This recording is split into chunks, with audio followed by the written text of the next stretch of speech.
And welcome to our last chapter, or last video in chapter 27.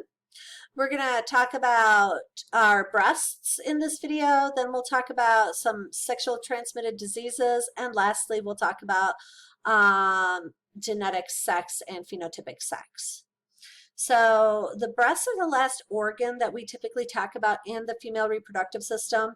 They're not part of the actual reproduction portion of the reproductive system, but they still are necessary to maintain life.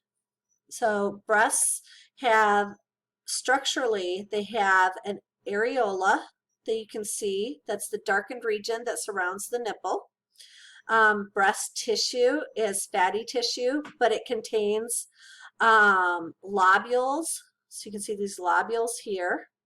Each of these lobules, if you cut them open, you can see that they have alveoli.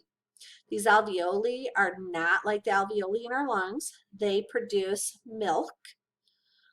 The milk then drains into these tiny little lactiferous ducts, which lead to lactiferous sinuses, which lead to the nipple. And the function of the breast is to supply milk to a newborn. So they do have a very important function. During lactation, during pregnancy, the breast will fill with milk. So these alveoli become very active. The breasts get very enlarged. And the alveoli, or not alveoli, I'm sorry, the areola darkens. Part of the reason for this darkening is likely to allow babies to be able to notice that is where their milk is coming from so that they can find it. Babies don't have the best eyesight, so having an area that's a little darker for them to see will help them see those structures better. All right, now we're going to get into contraceptions. I'm only going to talk about a few common contraceptive methods. There's a lot of contraceptive methods out there. There are some tried and true methods. There are some methods that I would not suggest. So the only 100% mechanism to prevent pregnancy would be abstinence. So not having sex, you're not going to get pregnant, right? But, well, in general, I'm going to say 100%. If you abstain from sexual activity, then you're not going to get pregnant. Unless you're going to a medical place to have in vitro fertilization or something, that could happen. But in general, that's what I'm saying.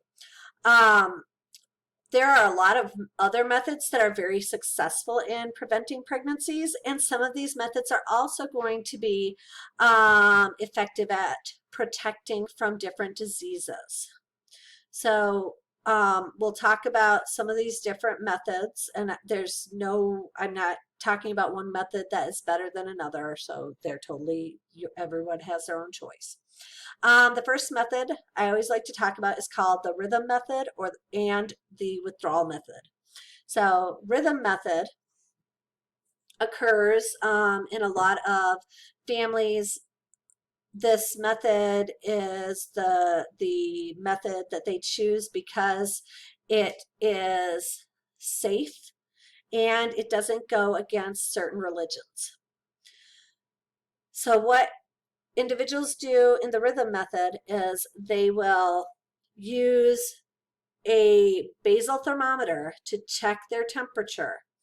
When their temperature is 1 degree higher than normal, then they are considered ovulating. And it's at that point that they can get pregnant. So if they wait for about 3 days from the ovulation period, then they usually are relatively safe. Because you have to check your temperature every day, you also you want to stay about 3 days on each side of the high temperature peak. So what you have to do is you have to check to see if your cervix, Remember I was talking about the cervical mucus that protects the uterus, keeps pathogens from getting in. Once a month, right before ovulation, that cervical mucus thins out and becomes very liquidy and watery. So each day, the female has to check to see if her cervical mucus is thick or if it is thin and slippery. If she has thin and slippery mucus, then she is more likely going to have a higher temperature soon and therefore should abstain from sex. So that's the rhythm method. It is not very effective, and there are reasons for this. People don't always know if their mucus is thin enough or if their mucus is thick, especially if you are aroused. You're going to have mucus from the bulbourethral gland. You're going to have other secretions that are all mixing that are going to cause you to think maybe you have more of a slippery mucus there. The other method, and so that's one reason it fails. Another reason that it can fail is that sometimes sperm are relatively strong. They're like super sperm and they last longer than normal. And so sometimes you can get sperm in the fallopian tubes that are there for longer than they're supposed to be. So maybe they stay for an entire week. If sperm can get up there and withstand the environment, then when ovulation occurs, they can still impregnate the female, even if you haven't had sex in that 6-day period around that ovulatory day. With the withdrawal method, males have to be able to withdraw from the female vaginal canal prior to ejaculation, and so that would be hard to do in the throes of passion. Think of it that way. So it would be it's not always effective because a lot of times people don't want to do that. Another problem with this is a lot of times the initial fluid that's at the tip of the penis during the beginning of intercourse can have some sperm in it. And if that happens and that sperm, even if it's only a few thousand sperm, if they can get to the egg, they can still cause pregnancy. So these two methods have a very high failure rate and I would not call them successful methods. Other methods that are a lot more protective and can protect from other diseases are barrier methods. Barrier methods prevent sperm from reaching the uterus because you have a barrier between the sperm and the uterine or the fallopian tubes, okay? So the three items that we put into the barrier method are condoms. Condoms can be alone or with a spermicidal gel. A lot of times they have that spermicidal gel coating them. Or diaphragms. So diaphragms are structures that go right over the cervix. So you just have to, and most of the time you fill the cervix or the diaphragm with a spermicidal gel, and then you just put that spermicidal gel filled diaphragm over your cervix and it stays in place, and when you have intercourse you don't have to worry about pregnancy. Lactation is not as safe. Lactation is similar to the rhythm method, but in this case you're using breastfeeding to stop ovulation. So when you breastfeed, you actually are inhibiting follicle stimulating and luteinizing hormones. Problem is, as your baby gets older, the baby's nursing is going to change. So they may be drinking a lot of milk in the first month or two, but then once you start feeding them other foods, they're going to be moving off of the milk and your lactation schedule changes, and that's going to eventually stop the hypothalamus from not being able to release the follicles or the gonadotropic releasing hormones. So this is up here with the rhythm methods. It's not a super effective method, but it is one that people use. With the barrier methods, condoms are actually one of the best preventers of pregnancy, and they prevent a lot of sexually transmitted diseases as well. So they can be very effective and good. These ones here and here, I have videos that you can link, you can click on, and you can actually watch them. They're just kind of funny videos. Intrauterine devices, IUDs.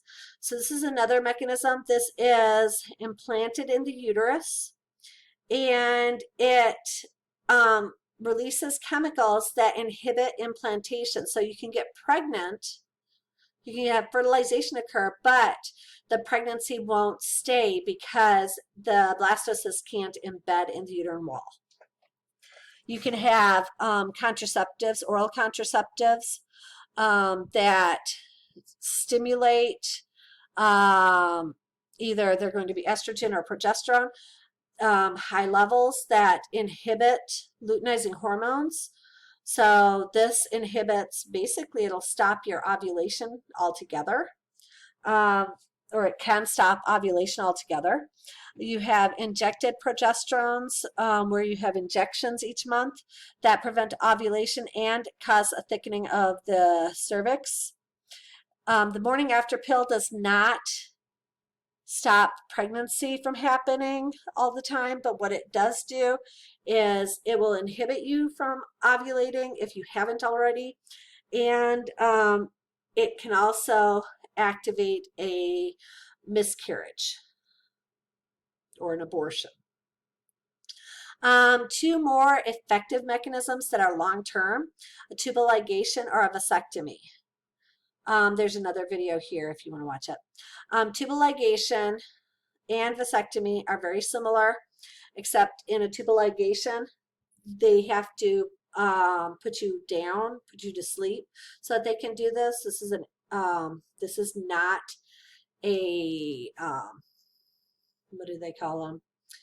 So a vasectomy, the male will just get an injection to numb the area, whereas with a tubal ligation, they have to actually do a surgical procedure on you.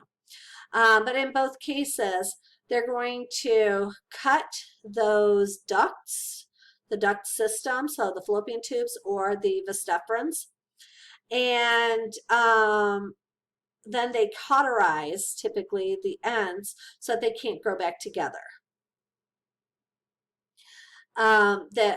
What happens after that is the sperm can't get out through, so they basically die in the testes.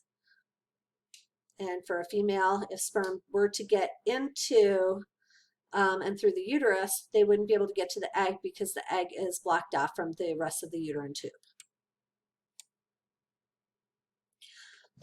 All right, I'm going to, I know this seems long, but if I, you know what, I will actually do one more video. So I said this was the last video, but I talked too long on sex and on contraception, not sex so much.